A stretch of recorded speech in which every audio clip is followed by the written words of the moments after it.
Hello everyone, my name is Giselle, and recently on the internet the art style challenge has been circulating.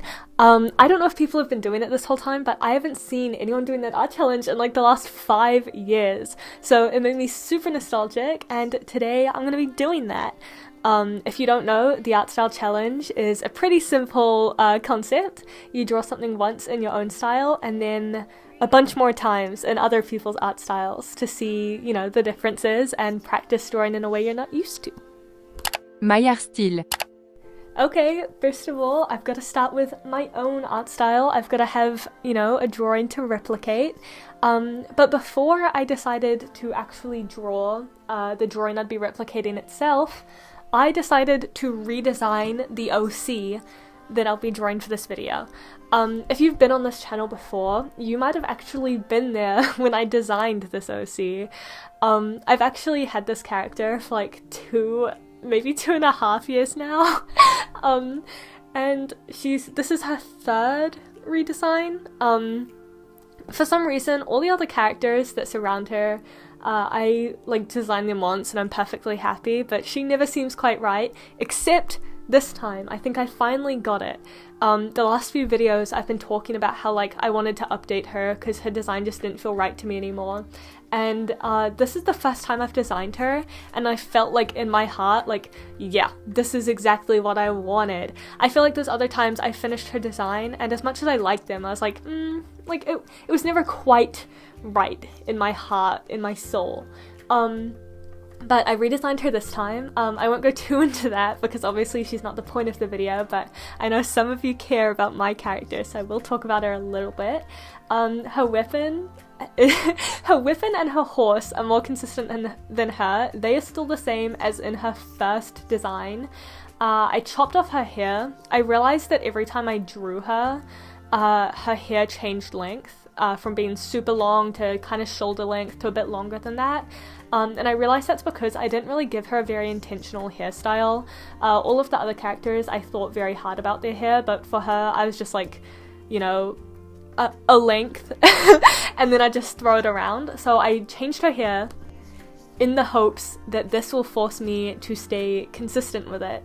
I also changed her outfit. I still really like the like double layered skirt part of her old outfit. The issue was just that whenever I tried to do any kind of dynamic pose with it, it was like too many layers and it became really awkward and frustrating to get super accurate, and it becomes super obvious when you make a mistake.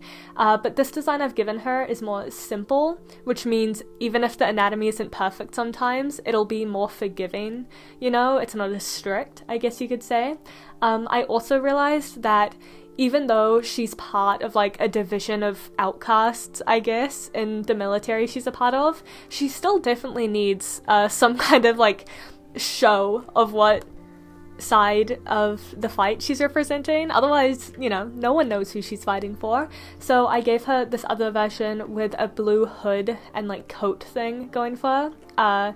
I don't think she'll wear it most of the time, honestly, because, you know, they're kind of assassins more than they fight with the others, but I just wanted to have that option there for when she does. Anyways, enough about that completely unrelated redesign. Onto the actual topic of the video. This is the drawing I decided to do a bunch. I didn't want it to be too complicated because I've done this design previously, this challenge previously, and I've come into this issue where I would want to do like a full piece of the background and everything and like lighting so I could really explore these other people's art styles. And first of all, that just takes way too long. Like, that would be insane. You guys would not hear from me for the next like 3 months if I wanted to do that.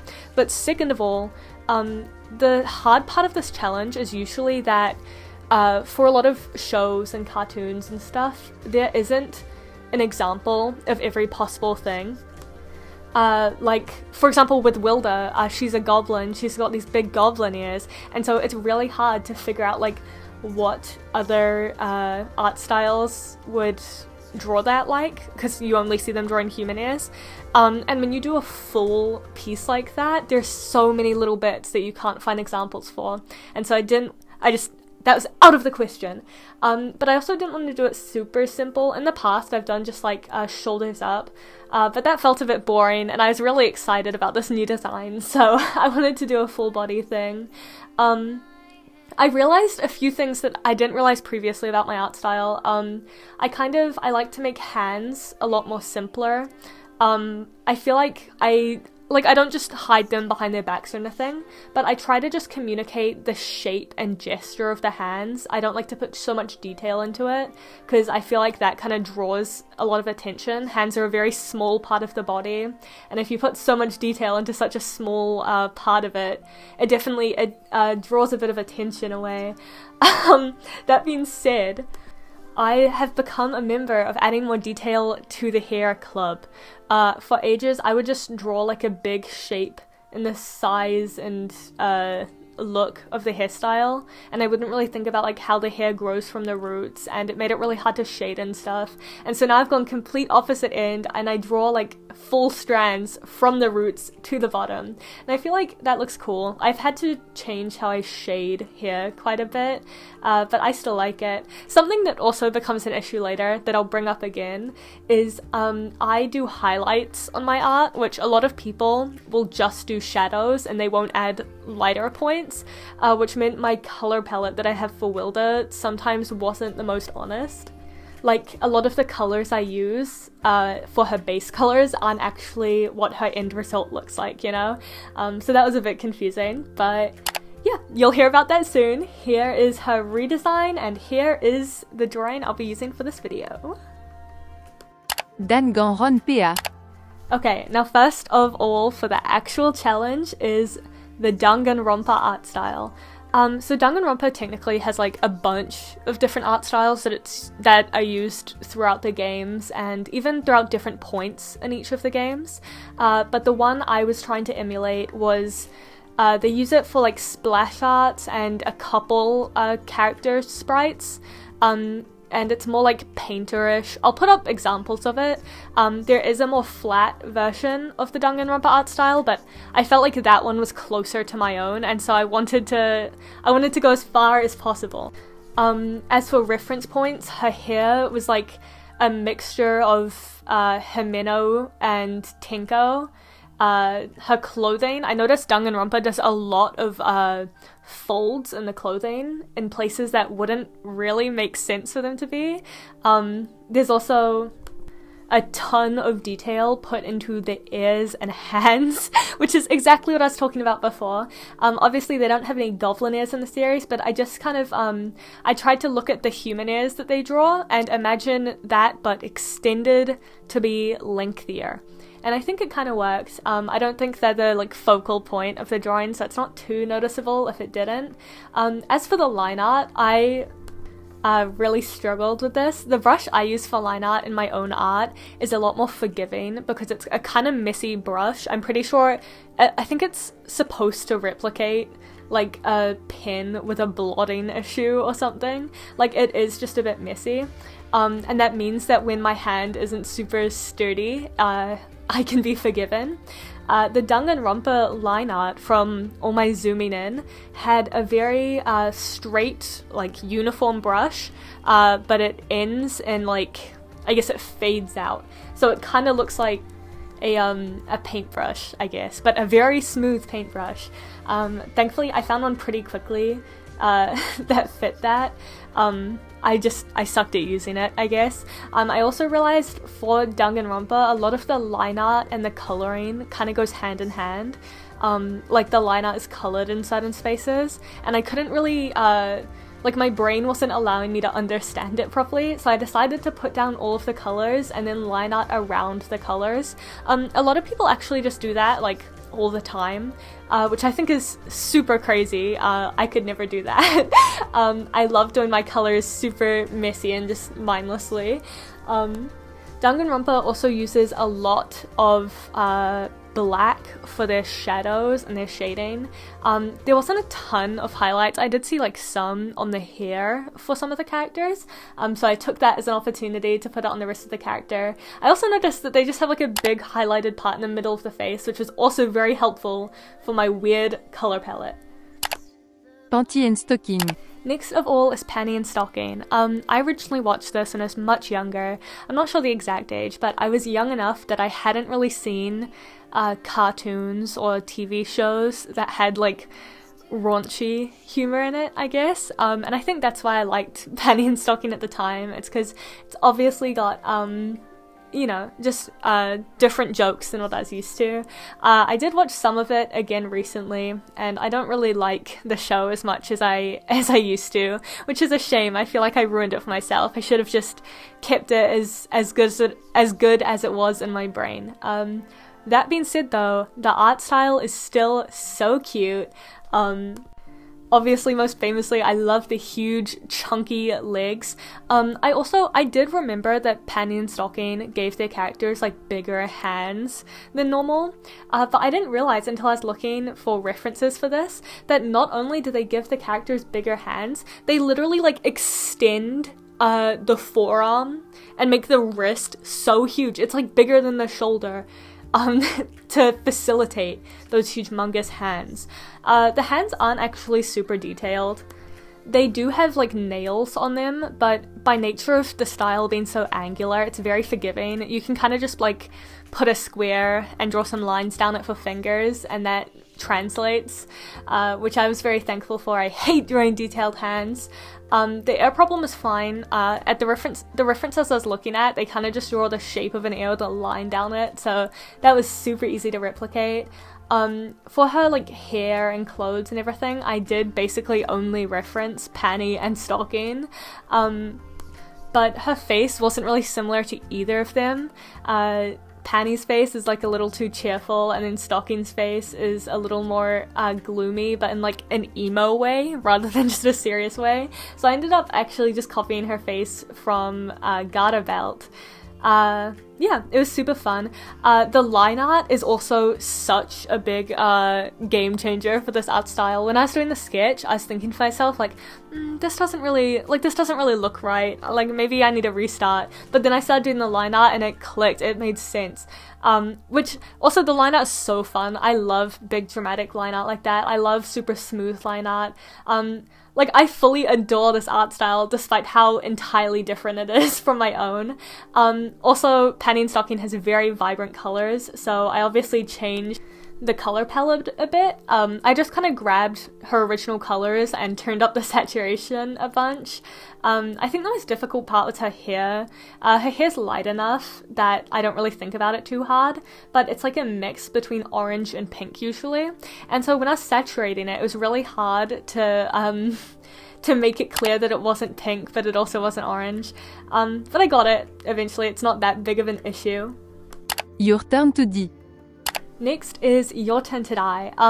This is the only one of the art styles that I did today, which I think some of you might not know about. I'm pretty sure most people that watch my channel know about danganronpa and Panty and Stocking, and the one I'm gonna do after this. But I wasn't sure about Your Turn to Die. So as a really quick summary, it's like a death game style video game. It's made on RPG Maker, and you can play it for free just on like Safari. It's super cool, and I definitely recommend you play it. It's super like emotionally impactful. The characters are so well written. If you've played danganronpa before, like as much as the deaths are interesting and the characters are cool, and the designs are pretty, Your Turn to Die is so good at making the deaths feel like genuinely impactful. There's a character in Your Turn to Die, and they die at one point, and I'm not gonna say who it is, but when that happened, I genuinely had to stop playing for like a week. I was miserable! I don't feel like a lot of like death game style games really achieved that, but Your Turn to Die absolutely does. The art style is also, you know, it's a point of debate. A lot of people really hate the art style. One of the biggest jokes about it is a character called Keiji, and his hair is very vibrantly yellow, and it's a little bit disturbing.